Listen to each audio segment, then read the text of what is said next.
ويا هلا بمتابعيني، شلونكم؟ شخباركم؟ اليوم رجعت لكم فيديو جديد، واعذروني صار لي فترة متأخرة عليكم ما منزل فيديو، يا حبايبي صارت عندي ظروف وما صار عندي مجال حتى أصور لكم.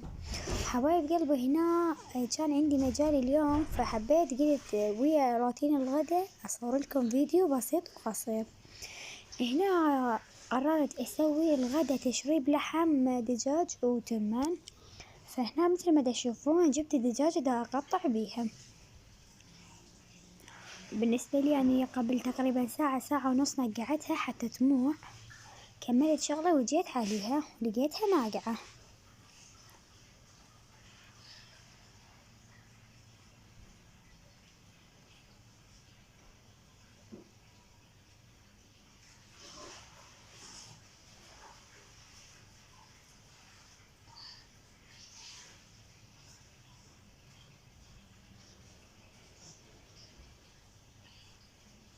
بنات، وهنا الدجاجة هذي قطعتها وبديت أغسل بيها.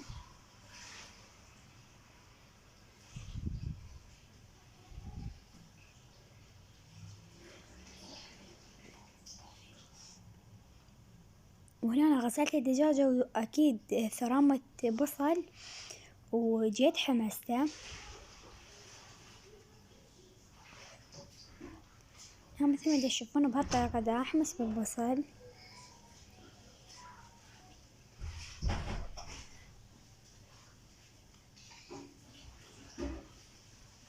شوفوا بنات، وهنا أنا بديت دا أخلي اللحم أضيفه.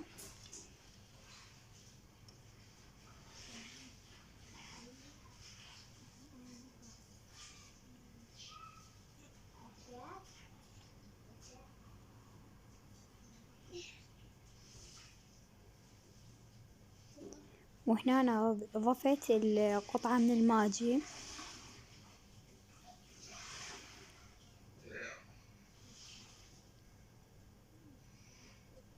وهاي القطعة الثانية من الماجي همين ضفتها.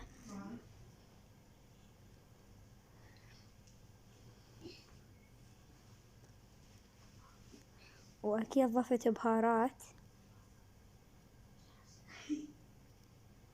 وضفت كمية من الفلفل الأسود وملح.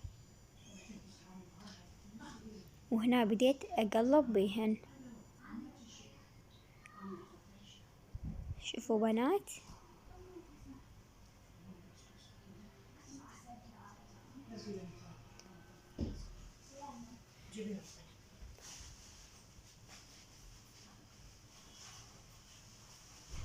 وهنا أنا ضفت له مي شوية، ورجعت له بعد تقريبا 15 دقيقة تركته على النار. جيت هيجي لقيته مستوي.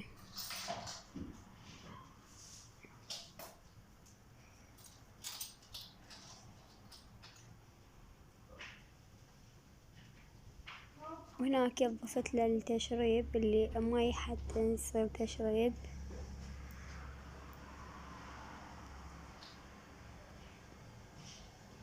وهنا أجيت أطبخ التمن. وهنا أنا بنات اعذروني إذا تسمعون صوت فهاينونة يمي. وهنا أنا خليت الدهن على الطباخ وبديت دا أحمس الشعرية. وهنا أنا الشعرية عندي حمست وضفت التمن. وبنات، إذا عجبكم الفيديو لا تنسوا اللايك والاشتراك بالقناة، وانتظرونا في فيديوهات جديدة وقوية.